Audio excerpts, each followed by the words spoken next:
Hi guys, Kellan and I spend all of our time trying to figure out how to navigate complicated cannabis challenges. Today, we're excited to bring to you a solution for your accounting needs.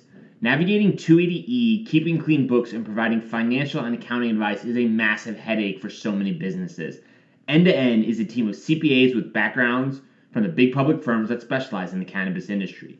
End to End is offering a no-cost consultation if you tell them the Dime sent you. That's right, free accounting advice. Go to n2nadvisors.com now to take advantage of this. That's N, the number 2, NADVISORS.com to get free accounting advice now.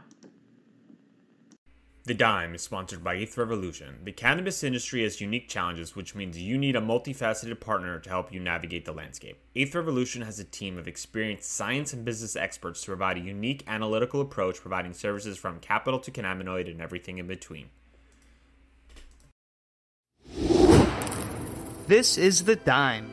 Dive into the cannabis and hemp industry through trends, insights, predictions, and tangents.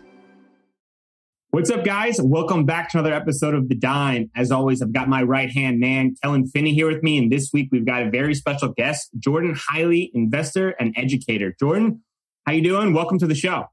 I'm doing well today, guys. Thanks for having me on. Happy to talk about cannabis and this big generational opportunity no one seems to be aware of.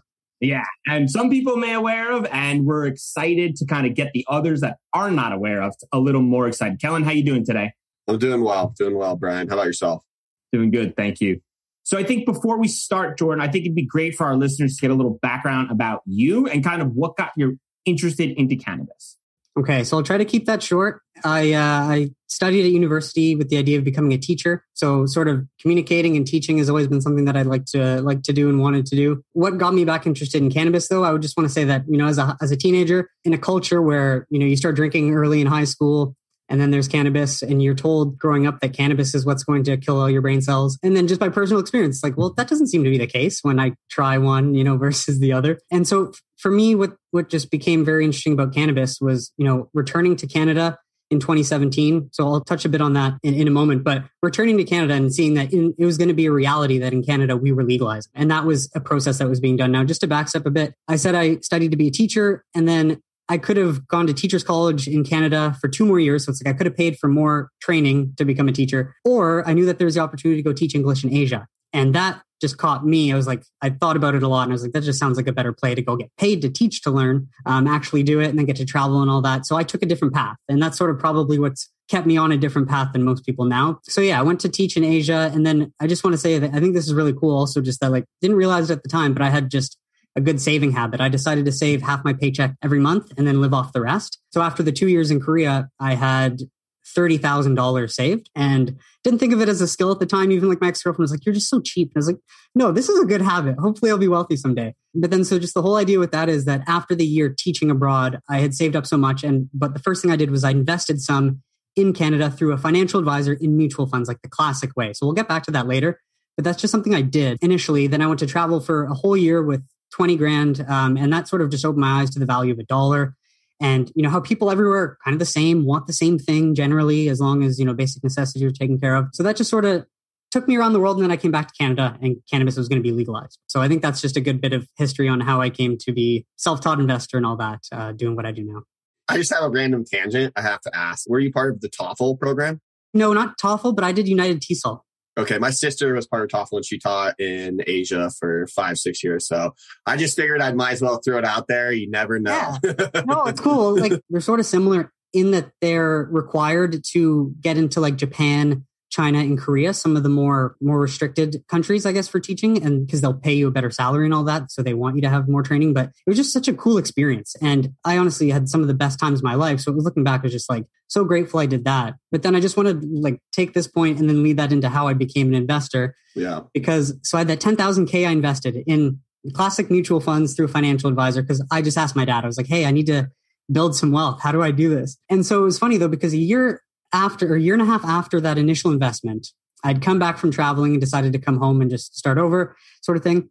And I found out that I owed $1,400 in tax penalties because I invested when I was a non-resident. So I'd come home, visited for a month, invested that 10K, then went backpacking. If you're not living in Canada, you can't use a TFSA, which would be like your Roth IRA, because you're not living there paying tax. So I found that out and I was like, I was someone that thought investing was too risky, so I wouldn't do it myself. But I was like, if this financial advisor can do this and not know the rules, this is ridiculous. Like I must be able to learn how to invest. And then I found out the difference between a real financial advisor and a mutual fund sales representative. Then I found out about the fees. Then I went down the rabbit hole of what is money and then started managing my money myself. But so it's just funny how like that sort of thing was done there and it brought me back into here. So it was like kind of cool how it worked out full circle. I applaud you for kind of going down that hole and figuring out and not being deterred from the call it failure, the bad experience, because a lot of people might be a little more hesitant to kind of continue on that same path. But it seems like you kind of went the other route and kind of doubled down and said, you know what? I can figure this out myself. This is not going to be an opportunity for me to shy away. I'm going to kind of dive in and get my hands dirty and figure it out. So I guess my follow-up question could be, what was the first cannabis company that caught your eye where you started kind of figuring out like there might be something here as an opportunity? Yeah, so good timing. So I think this whole kerfuffle with that financial advisor happened around September of 2017. And then it was November 2017 that I got around to opening my first self-directed investing account. And that was Aurora, actually. So my first try investing was with Aurora Cannabis back in 2017 before everything had gotten a little bit out of control valuation-wise. And it opened my eyes. Within 2 weeks, I had doubled my money with equity. And I was like, holy crap, investing works. So it was Aurora. I think I bought it $257. I sold out 2 weeks later or a week later at $5 and something just because I didn't know what I was doing. But I was like, this can't go on forever. But that was the first company. Yeah, it's funny. We can talk about this offline. I was in on right around that same time. And my eyes were like, holy shit. It was wild. Wild. And I think there's opportunity to kind of bring that back to US. And before we kind of dive into like the fun stuff and the investing standpoint, let's kind of take a different approach and talk about kind of like the history of cannabis. I think sometimes it's not really spoken about how we got to the point we are. So let's kind of take it back from the beginning and start with like the story you were sharing before we started recording. Good point. Yeah. So, well, on my channel too, I did a series last year called Reality Check Cannabis in 2020, and I did an 8-episode series. Forget exactly, but at that time I was like, okay, this is like, I had the thought last year that the Senate and the like Biden could win, the Senate could actually flip just because things had gone so far one way. It almost just feels like it has to go back the other way. I had learned a lot about the history of cannabis myself there too. And it was just how like, first discoveries or first findings of it goes back 10,000 years to China, being used as an original sort of textile for cloth, material, rope, and then medicine. There's actually an excerpt that I have from that series. So it's a bit of a rap, like I rap on the series. So I'm just going to go through it for you guys here, but just goes to show it's like an entertaining way to sort of learn the medicine. But then what I'll get to is like the factors that helped it become illegal. That's something that I learned. And I just want to mention because you can look at it and just realize that it's just people that had power that made decisions, and it can be changed, but it's just crazy that it hasn't since then. But learning about like how cannabis as an actual medicine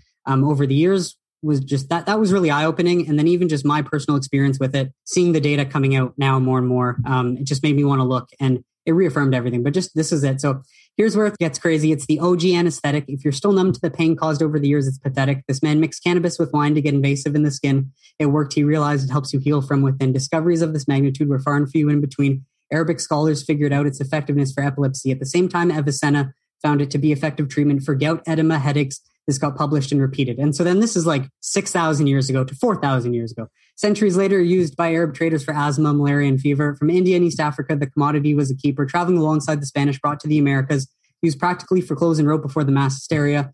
Napoleon brought some back from Egypt to investigate the crop. Its pain-relieving sedative qualities help with tumors and cough. Since the 1800s, cannabis rose to pharmaceutical success.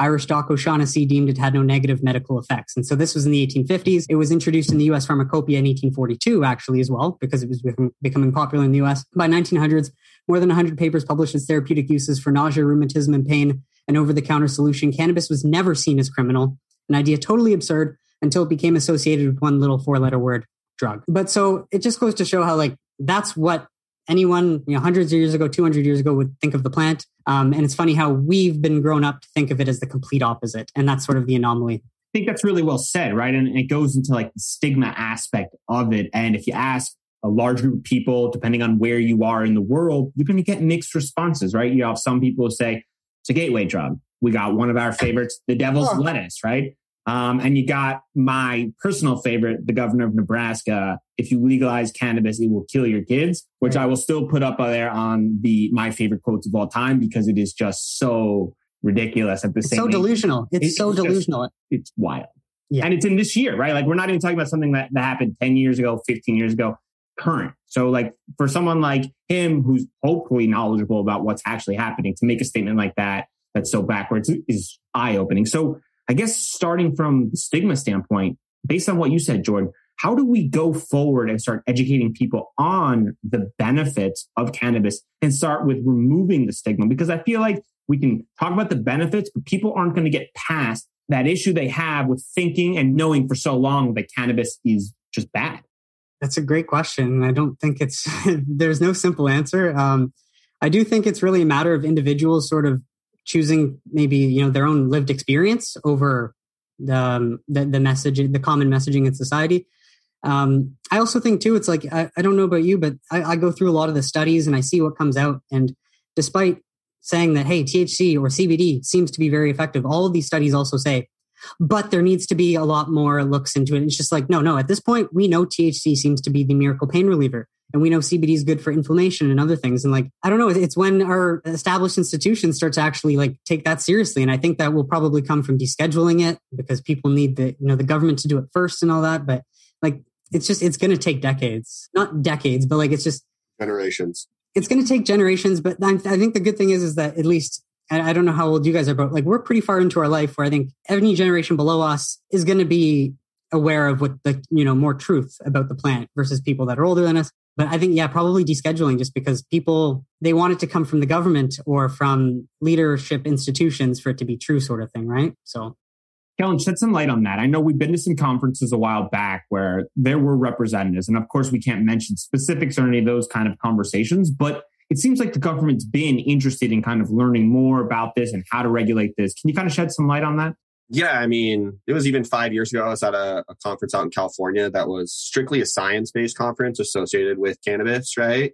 And the conference was the Emerald Conference. And so really, really heavy science, a bunch of really smart scientists presenting very intense scientific research that they've been doing on the plant. And there was groups from certain branches of the federal government that were there as focus groups internally that had been assigned. And at the end of the day, I think we were talking with some individuals the other day too, that it's kind of like an old Western standoff, right? Like the DEA, the FDA, and other governing bodies that typically regulate these kind of substances, at least in the US, are all standing there in a little standoff. And unfortunately, though, they are not the ones that are going to be able to decide what happens. It's going to, at least in the US, it's going to have to come from the Senate and the House, right? Like we're going to have to pass a bill through our legislative branch to be able to change the opinion of the masses. And like you can reference surveys that say over 60% of the US population would approve of recreational cannabis right now. But unfortunately, the representatives that are speaking for part of those individuals that are in favor of cannabis legalization don't share those same opinions, right? Because if they did, it would already be legalized, right? And so there's a huge standoff between the left and the right side of our governments, if you will, in those houses, right? And until they come up with some legislation that can be agreed upon by both sides on the aisle and actually push through, whether it's scheduling or rescheduling or decriminalization, right?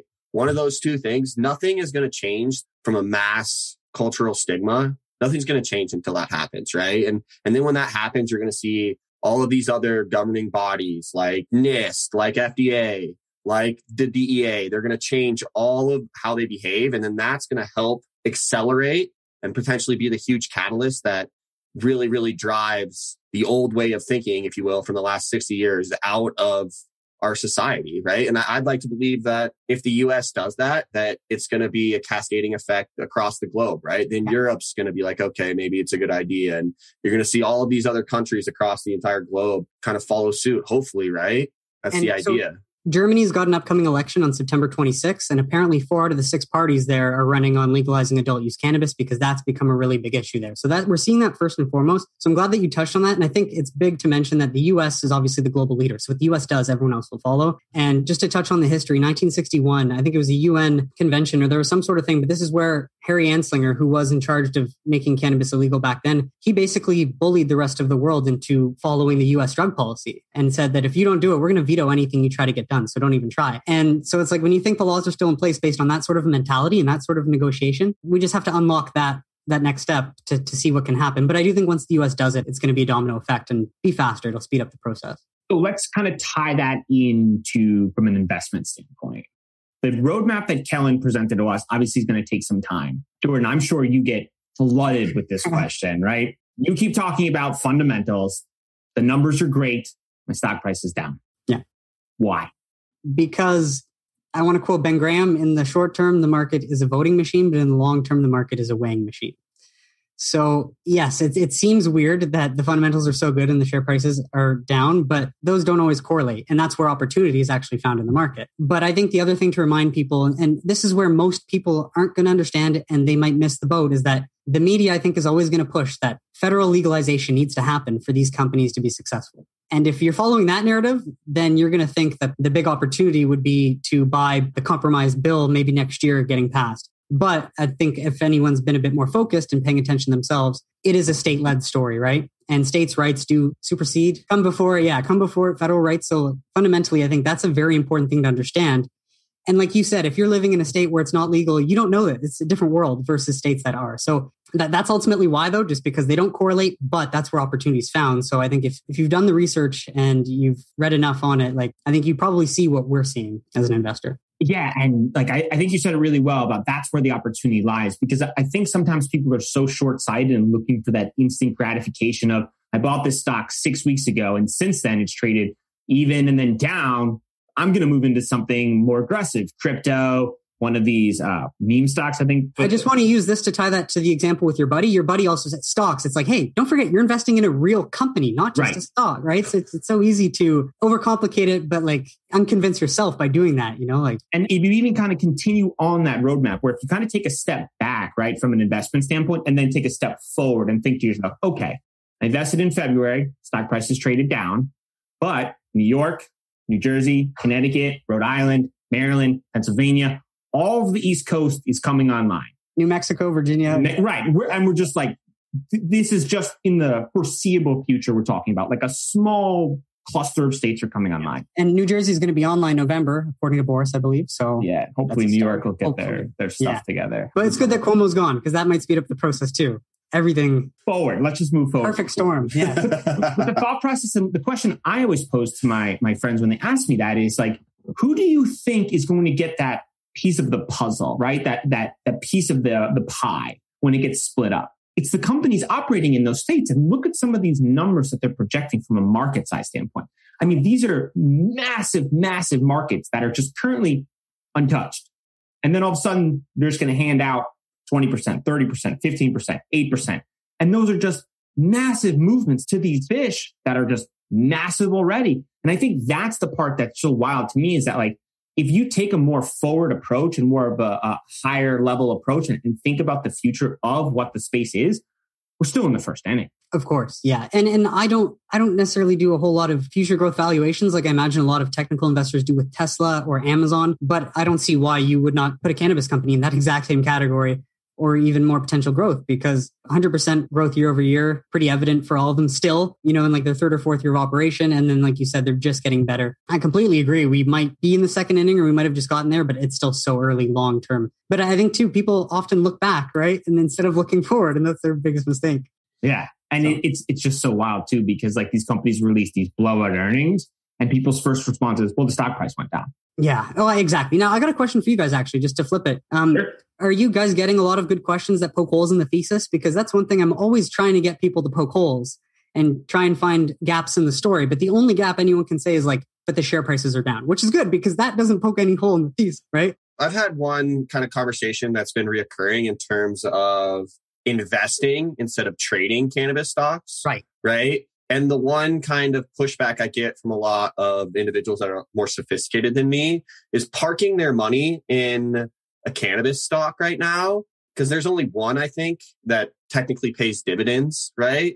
And so the whole dividend aspect of it and the security from a long-term perspective, that's a big pushback I get in terms of, oh, it's not, do I invest in cannabis or do I not? It's, do I invest in cannabis or do I invest in another sector? Right. And with the entire market showing so much growth, at least in the US, a lot of individuals have pulled their money out of cannabis because they're trading cannabis stocks. So you see this huge volatility. they're not investing in cannabis companies because there's no incentive. They say, okay, yeah, it's a potential growth story like Amazon or like Google or Alphabet, right? But there's no like passive income for individuals to just park their money there for 10 years while they live off of the dividends or something like that. So that's one pushback I've been given as far as like the true investing in the cannabis sector. That seems more of just personal methodology versus actual what we're seeing unfold though. So that's helpful, and that makes total sense. But at the same time, like, I just got to ask you guys too, like, are you guys cannabis connoisseurs, or is it almost more of just like,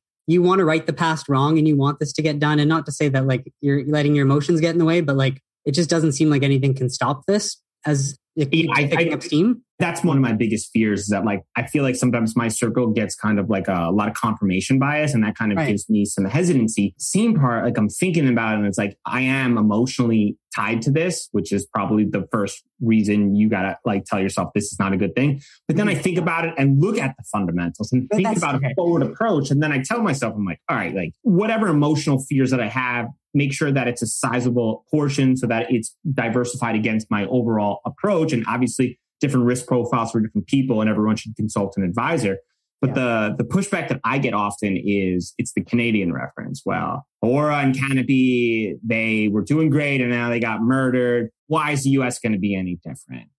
Oh, I love that too, because that is like, and it's true though, because in investing, the quote, "this time it's different," is obviously, you don't want to say that too loosely or whatnot. But if you actually were to look at like, the US companies ran to prices higher than they're trading at right now in 2018. So that's something crazy to think about, because this time it really is different fundamentally in that aspect. Obviously saying that is just funny, and that's the irony of it. But the US situation is very different. And that's why I think with what we saw in Canada in 2018, once SAFE passes, that allows trillions of assets under management, potentially billions, but to flood in if possible. And I think just as much as I've tried to find holes too and been like, okay, like what could possibly go wrong? Obviously, you just want to make sure that you have enough cash, right, to last so that you don't have to dip in. But I think Todd has a great point, Todd Harrison, when he mentions that New York and New Jersey need functional banking, right? And that's the one thing that is like, that's so true.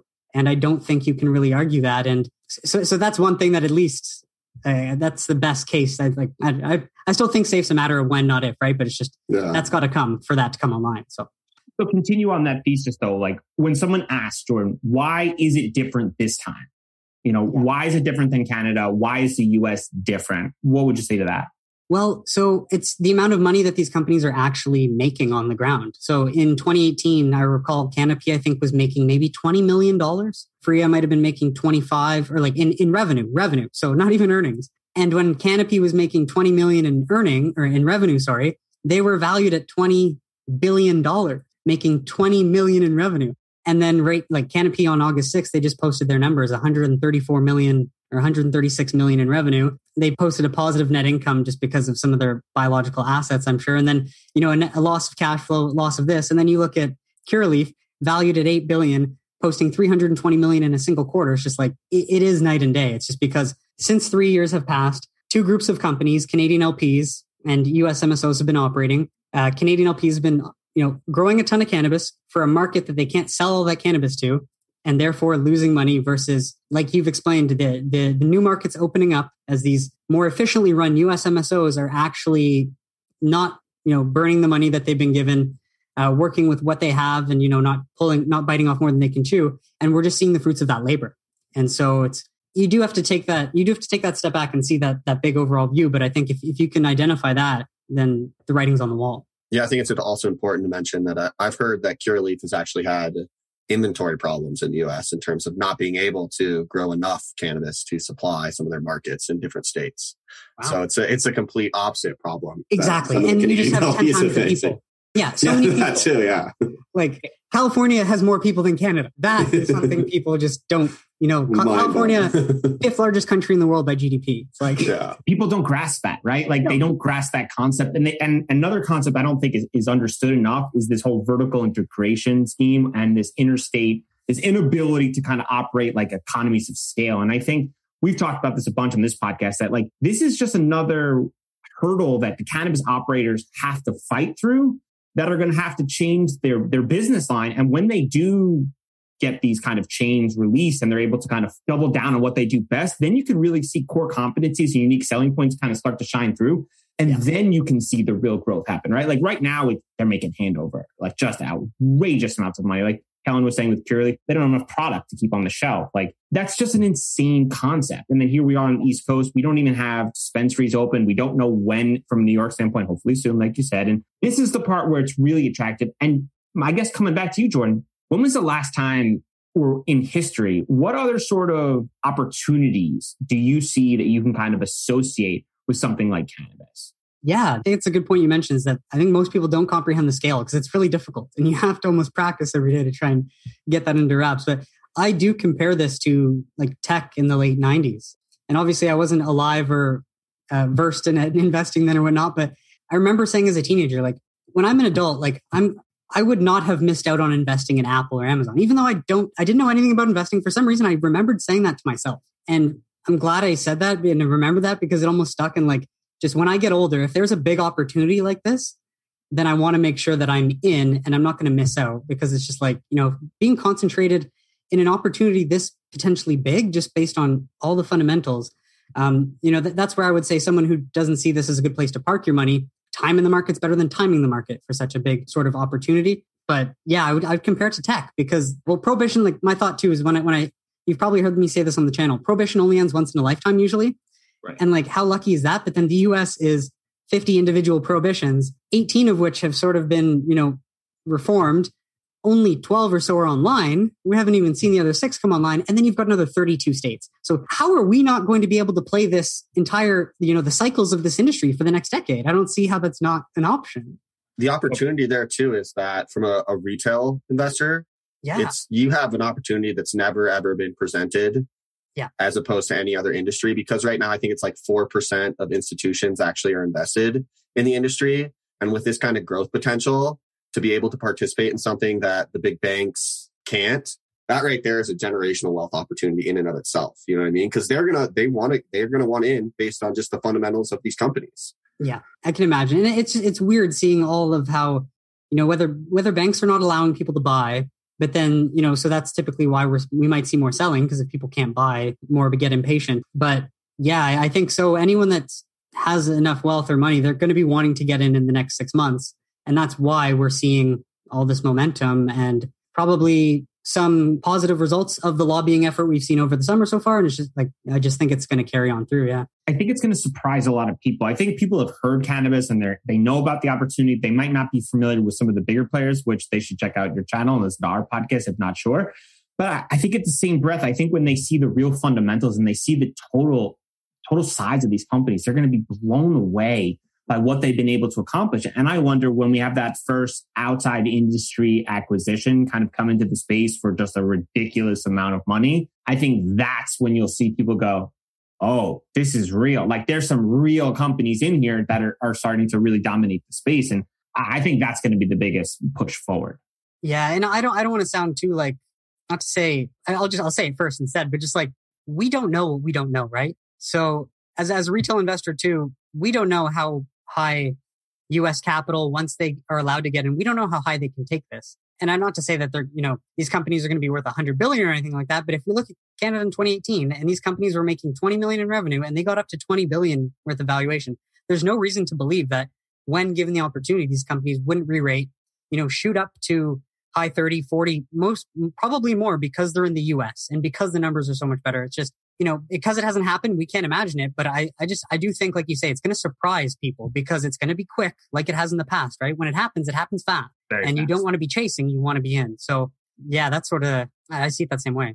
So I guess one of the negative standpoints that I think can get brought up, and I think we should do a better job of addressing some of those, because I think sometimes we do kind of like pro confirmation bias. That's kind of what this circle is. So one of the hesitancies that I think some people come to address and say is like, well, talk about the vaping market and how like that had a negative effect. I think there's going to be continued to have negative PR. So Kellan, from your standpoint, obviously cannabis, there's safety issues because people are unsure of exactly what's happening. Plus people are consuming black market products and consuming products from gas stations.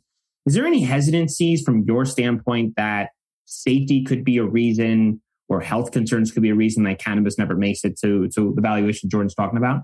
Yeah, I mean, I've had some conversations with some of my friends, and it is a really unique point in time that cannabis is at right now. I mean, right now you can go purchase cannabis flower that it's clearly unadulterated. It's the flower from the plant. They haven't added anything. And I compare it to, or I didn't, but my buddy compared it to the tobacco industry in the early 1900s, right? And so if we get to a point where cannabis starts to be adulterated, and we saw that in the vape industry with the vape crisis in early 2019. And granted, it wasn't legal companies, it was the illicit market cutting it as they do with other illegal narcotics in terms of stretching what they've purchased, right? But at the same time, if that occurs in other product SKUs across the cannabis industry, it could quickly change the conversation to look at how bad these products are for you. It's a giant health crisis because, I mean, in the early 1930s, doctors were recommending cigarettes and there was no huge health consequences. And then it turns out when they started adding all these addictive chemicals and doing all of these immoral things. Go ahead, they said opioids are healthy for you too, though. Right. Totally. Right. So like that's one area I see that could potentially be detrimental from a PR perspective for the industry. Right. But I think that the way around that is federal legalization and regulation. You know what I mean? Like legalize it and then we can regulate it and we won't have to deal with these issues, you know? That's the craziest thing. Is like there is no black market issue of, stuff coming from China or just wherever, stuff being created without knowing the safety of it. If you just create a legalized market. Right. Besides that's what baffles my mind. At least to counter what your friends say, like it sucks from a PR standpoint. And what's sad is that PR is going to be what's pumped out. But I mean, the good thing is there's also studies like the 1894 British Raj Commission, the Ledane Commission, the LaGuardia Commission, the Schaefer Commission, all these studies over the years, Ganja and Jamaica. Basically, the US government paid top tier academics to study cannabis, and all of them could not find any negative harm to the human body. Besides, obviously, putting smoke in your lungs is not good. So that's moderation. Anyone should practice any smoking moderation if you're going to. But like the whole idea is that like we've checked and there's no negative effects. So the only thing left is to deschedule it so that we can actually see what the positive effects are. But like you said, PR is different from reality. So, and I mean, THC has this, like they've done huge toxicology reports on THC because it's a pharmaceutical, right? Like you can go get prescribed a THC pill, right? So like they've done toxicology analysis on it and it's clearly very safe to subscribe as a pharmaceutical. Really? Well, because I wasn't even aware of that. But yeah, no, like Delta 8 and Delta 9 have toxicology studies done on them. We were actually talking to a pharmaceutical chemist who was mentioning these things. And like, he's like, they're completely safe to consume because they had to do those for the pharmaceutical versions of them that are prescribed for cancer patients at this point. Gotcha. Is that Dronabinol or Dronabinol, and then Syntec, I think, is the other one, right? Is that what it was, Bryan? Syntax or something? Maybe I'm not sure, but this is where I just. But yeah, that too. Like, yeah, but they're safe, and so it's like the whole like THC is as legitimate of a medicine on this earth as we could possibly have. Period. But it's been stigmatized for so long, and I think some people have these issues with kind of getting past if you challenge them. And say like, hey, I know you fought this way for 63 years, but I'm sorry, you're wrong. And this report says it. And they're like, who are you, dude? And how long have you been in this space? Can we use this to go back and I can do the history bit with do it. Anslinger and stuff? Yes, I do want to, I forgot to mention that. So it's very interesting because I read a few books, like obviously The Emperor That Wears No Clothes by Jack Hare. That was one. There were 3 or 4 that I read last year that sort of inspired that series. But yeah, looking at it, there's obviously just players back then that were in positions of power and, had the ability to make decisions that put the laws in place that they are now. And like, it's just the crazy part is that they're still in place today, right? And we haven't changed them. But so let's go back to 1930s. There's a lot of immigration coming from Mexico. And one way to sort of instill fear, or at least make it seem as if there's, reason to be afraid of this immigration. So William Randolph Hearst was a man. So he's one of the 3 players. I'll name them out. Harry Anslinger, who was head of the Federal Bureau of Narcotics. Then we have William Randolph Hearst, who was, think of like a media empire magnate back then. And he created the yellow, I forget the word for it, but yellow sort of eye-popping sensationalist newspaper articles as opposed to real reporting. And then Andrew Mellon, who was the Secretary Treasury of the US back then. He also happened to be the banker for DuPont Chemical. So, and I've looked at the history. I don't know about you guys, and it's not like I want to be politically correct, but I only use the term cannabis for cannabis. and hemp for hemp. So William Randolph Hearst, with his media empire of newspapers, was like, well, if we call it marijuana, it's going to sound Mexican, and that way we can tie it to evil behavior and use it against the immigration problem. So that's one way to get this message out into the media and completely misinform them. And then around that same time, prohibition of alcohol ended, and there was a former division for that, Federal Bureau of Prohibition. I forget, something like that. But then that ended. And then Harry J. Anslinger was the head of that, a government bureaucrat. And then when that ended, he ended up being recruited to become head of the Federal Bureau of Narcotics. So it's almost like, well, since everyone wants alcohol, we need to find a new enemy in a way. And it also happened that his brother-in-law was Andrew Mellon, who happened to be one of the wealth magnates from the East Coast, like 100 years ago. If you know Carnegie Mellon University, Mellon, Mellon, it's just very common. But so he was the Treasury Secretary. And his brother-in-law was Henry J. Anslinger. So convenient, though, right? That he could just put his brother-in-law married to his wife in a position. But then at the same time, this Treasury Secretary who could do that, he also happened to be the banker for DuPont. And DuPont in 1934 was creating a synthetic fiber called nylon. And if you look at hemp is the strongest natural fiber in the world. So if you can make the hemp plant illegal, or if you can create a tax so that people aren't going to grow it, then DuPont's going to make a heck of a lot of money selling synthetic fiber nylon. So, it also just happened to line in sync. And then it happened to be, though, in 1937, where Harry J. Anslinger ends up pushing towards like the American Medical Association that marijuana is evil or marijuana is bad. We need to get rid of it. And that's where the doctors, they're like, what's marijuana? Like, we know cannabis because cannabis is the name of the plant. And so just imagine over years of, people in power being able to use that power. They basically just made cannabis. They introduced the tax. So farmers couldn't grow it. Otherwise, you'd be taxed. And back then, you wouldn't risk growing it to be taxed because, everyone was making like $5, $10 a day sort of thing back then. But what's crazy is, too, is that World War II came around and the U.S. needed to legalize hemp. So they got all the hemp farmers to grow as much hemp as possible so they can win the war for rope and like lubricants for airplane wheels and all that stuff. So like they brought it back. And then after they won the war, they're like, OK, we need to make it illegal again, which is just so stupid. But that's all out there in the history if you want to look at it. And then last thing, though, when I mentioned cannabis was introduced in the U.S. pharmacopoeia in 1850 or 1842 or something like that, 1852, Harry J. Anslinger was the one that removed it after World War II or mid-World War II in 1942. He, who has no scientific basis or no scientific training whatsoever, was able to remove something from the U.S. pharmacopoeia as if, it just, that all happened. And then that led into the 60s where he forced the UN, every other country to sort of oblige by you can just imagine how that all happened because no one had the internet, no one had access to free information, no one had the ability to object. But what's crazy is that those are still, and then Nixon in the 71, he was like, wow, we can make a lot of money if we find an enemy to arrest and criminalize, creating the prison industrial complex. And yeah, so. It's one of those where I feel like we need like a Netflix documentary in order to do that for a lot of people to be like, wait a minute, like, is that really what happened? They're like, this is some horseshit. Well, yeah, I mean, you can go to my YouTube channel and check that out. In episodes 5, I cover 5 and 6. I do like the history of the plant and then the history of the US. And I mean, it's long, but it's all there. And it's just like, shit. Was it eye-opening for you when you were kind of going through it? It was. And who knows what their intentions were back then? They probably knew that they could make money. And they're not saying like, oh, well, if we make this plant illegal, then no one else gets it. It's just like, oh, no, this will make better, nylon will sell more or something like that. The intent probably, like, they never intended for it to last this long and to go this big, I imagine. But, here we are today. It was eye-opening. It was crazy. And all I could try and do was try and present it in a way that people would want to watch it. So they're probably like, this got out of control quickly.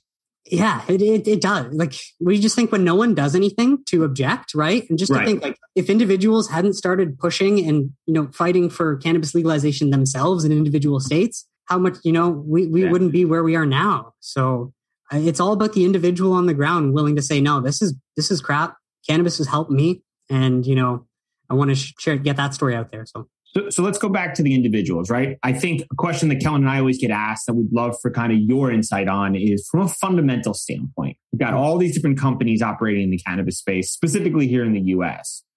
How do you, Jordan, make an informed decision and understand which one of these companies you would like to say, this is how I separate the companies. This is what I would recommend. Good question. So I would say I'm a student of Warren Buffett. Naturally, starting with like the Intelligent Investor and a few of these. So for me, it was originally looking for underpriced value or a good margin of safety. So I typically like to look at the market cap of the overall company because that's really what matters. It's like when people talk about the share price being, oh, Truly is more expensive than Cresco, I should buy Cresco. It's like, no, that's not what it means though. Regardless, I like to look at market cap, price to sales. And, also for myself, like I like to be looking at the numbers constantly. And one of the reasons I do my show is because it keeps me in check. Obviously, I get a bit of confirmation bias, but like I do look for other stories that would tell otherwise. But me doing that 2 times or 3 times a week, just make sure that everything I've checked, my plan's still in line. But I think if you were to look at any other industry that is allowed to trade on the New York Stock Exchange or the NASDAQ, and you looked at their market cap versus their price to sales, especially if they're in a growth industry and there's still growth to come, you can find those companies trading at a price to sales of at least 20x, especially if it's a high growth industry, at least. And then when you look at the market cap to 2021 revenue estimates versus even 2022 revenue estimates, and we're already in August 2021, right? Like time is going by very quickly. When you see these price to sales are sitting at 3, 4, 5, that's all I need to know. Like there's nothing else. No one, it's that. And then it's seeing, Illinois sales growing every single month.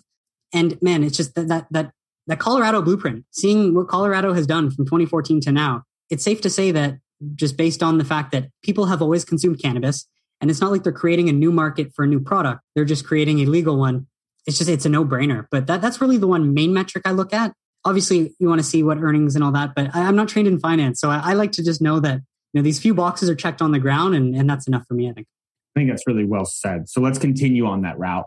What is the biggest misconception since you've kind of been headfirst into the cannabis space? That's a good question. Well, I think a big one is that they need federal legalization. And I think I didn't mention this earlier, but I'm glad that you asked this so I can bring it back. In 2018, when we saw the big bull run, that's when August 1st or 2nd, few days into August, Constellation Brands invests $5 billion into Canopy, right? And that's when it took off. And like at that point, I'd invested about 12 grand into Freya, and I'd made a plan.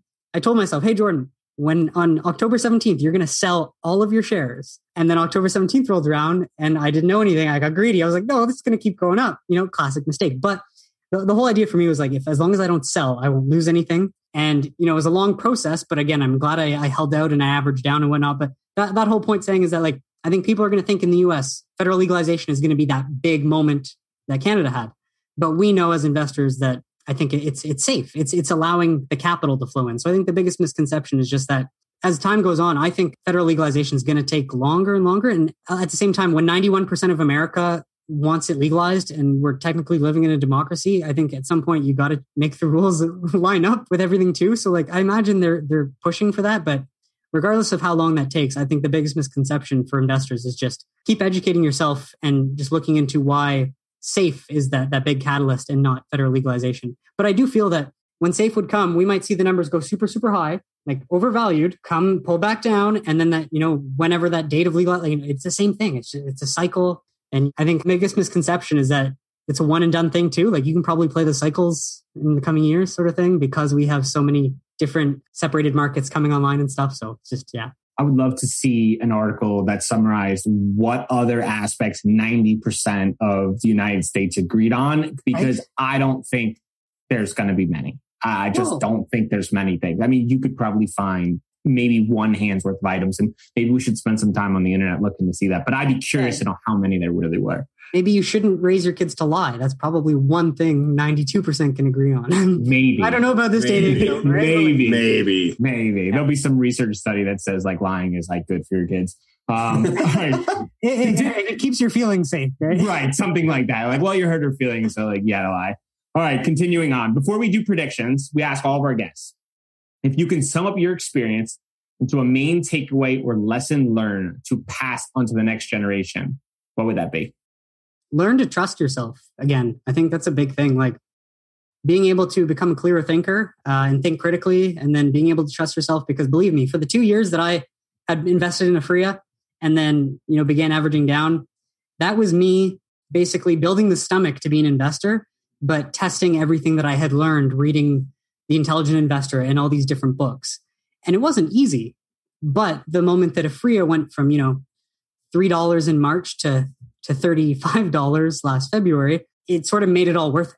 And that gave me the confidence that like, wow, I did this once and it was right. And so like, just to say, the culture, you go to school and all that, you're going to learn a bunch of stuff, right? And you might be taught a lot of what to think, not necessarily how to think. And so you need to say like investing in yourself, but trying to trust yourself.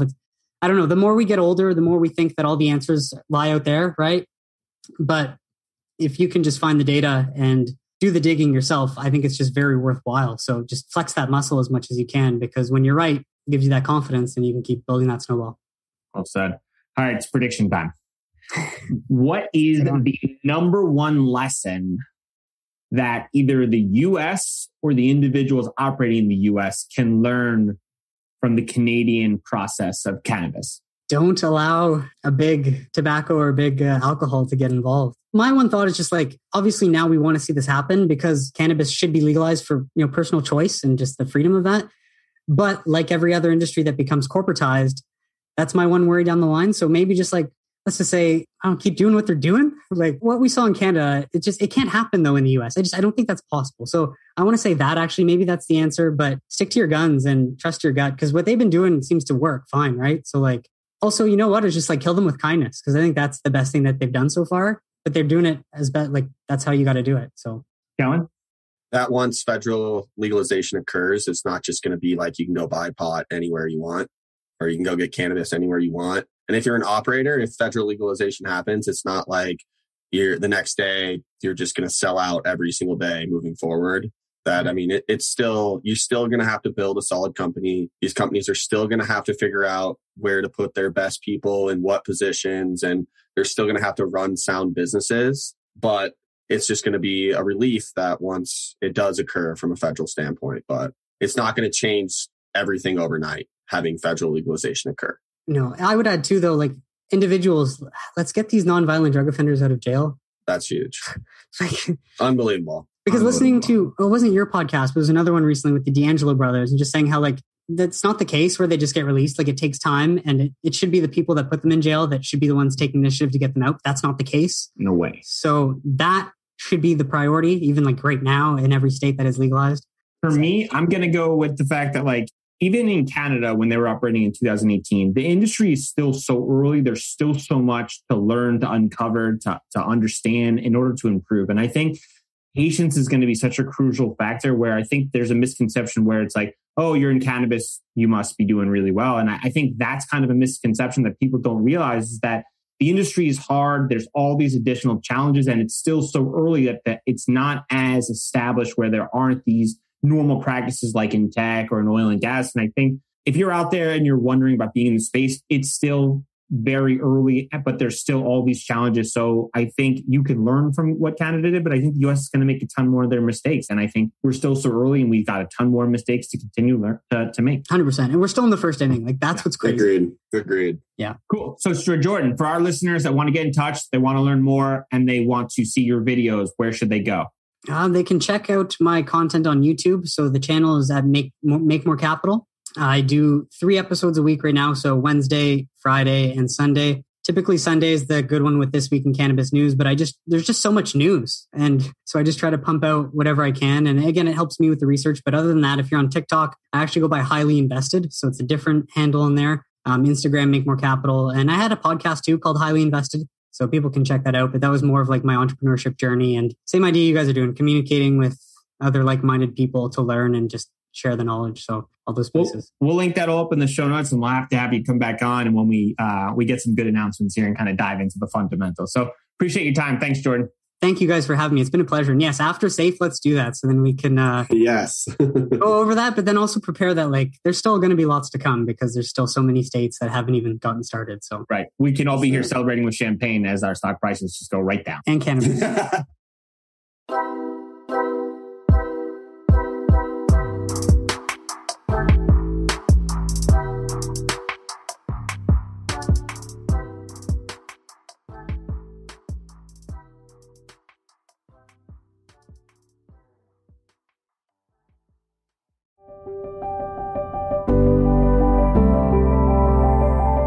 Hi, It's Justin Benton, host of the Miracle Plant Podcast, where we discuss this miracle plant that goes by so many names and how it's helping people in so many extraordinary ways. So if you love this plant and you want to hear a story that tugs on those heartstrings and learn more about this plant, then head on over to the Miracle Plant Podcast. You'll be glad you did.